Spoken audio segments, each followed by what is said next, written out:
Welcome to this presentation on preventing plagiarism, designed to support you as you start your qualification here at City College, Peterborough. My name is Zoe Rogers. I'm a tutor on our childcare courses here, and I will be talking you through the presentation today.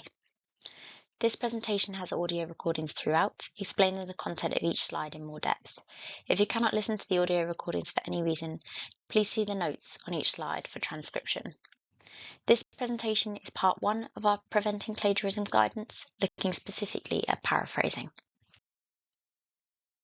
Our aims for this session are to understand what plagiarism is, understand how to write in your own words in your assignments, and know the consequences of plagiarism.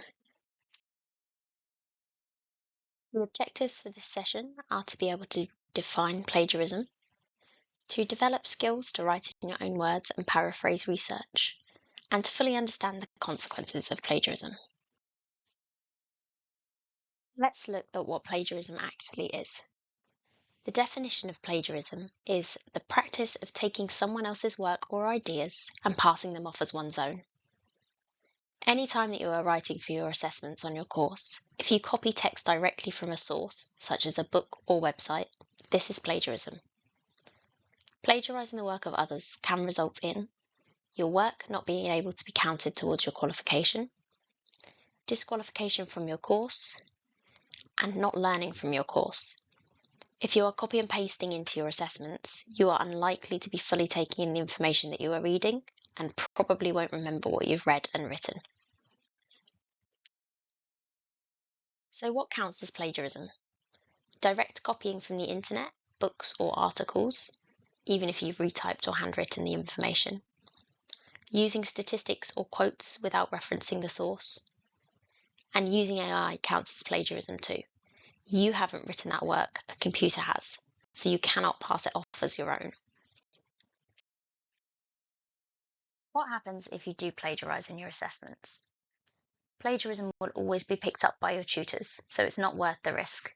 You might choose to directly copy information to your assessments or use AI to save time, especially when you have deadlines to meet. But these assessments will not be marked once they've been identified as containing plagiarised content and will be sent straight back to you for rewriting, so you won't have saved any time at all. If you are struggling to understand a concept or topic on your course, so are finding it too challenging to write your assessments, reach out to your tutor for help and additional guidance. Finally, the college operates a 3 strikes rule on plagiarism instances.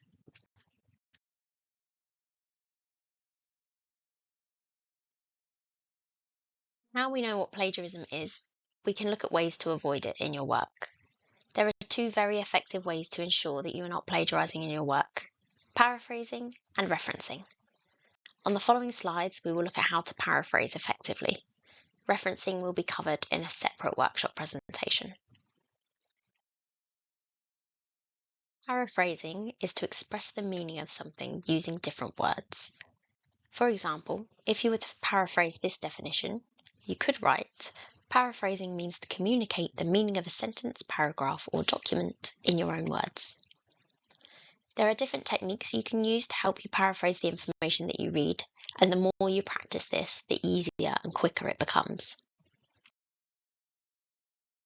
The first technique to support you with paraphrasing is taking notes. Taking notes effectively will help you to understand what you're researching, and therefore makes it easier to write in your own words. Think about the note-taking strategies that you looked at during your study skills sessions: bullet points or numbered lists, mind maps, diagrams and annotations, for example. If you write down any direct quotes in your notes, meaning phrases or sentences that are not in your own words, make this really clear so that you remember they are quotes.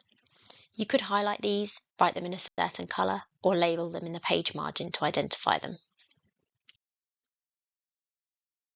The second paraphrasing technique that we're going to look at is rephrasing the sentence. When you use this technique, you need to think about how you can express the same meaning as the original sentence or phrase, but use different words and sentence structure.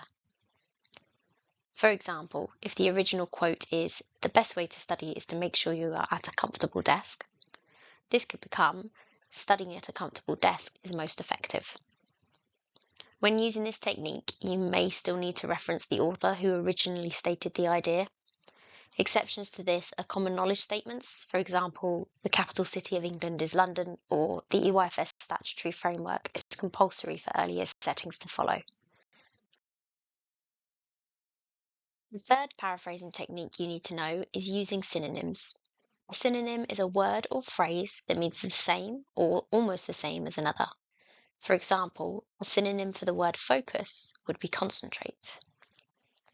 Paraphrasing in this way becomes easier with practice and as you expand your vocabulary throughout your time on your course. You might find it helpful to use a thesaurus if you can't think of a different way to refer to a word or phrase. Always make sure that you understand the words that you are using. Your tutor or assessor will ask you to explain what words mean if they seem too complex for the level you're working at, to check your understanding and to make sure that you have written the work yourself. Practice makes progress, so have a go at paraphrasing the sentences on the slide to get you started. As you practice and build knowledge on different topics on your course, the process of paraphrasing will become quicker and easier for you. We've come to the end of this short course and workshop on plagiarism and paraphrasing. If you have any questions about the content of this workshop, please do not hesitate to contact your tutor or assessor for further support.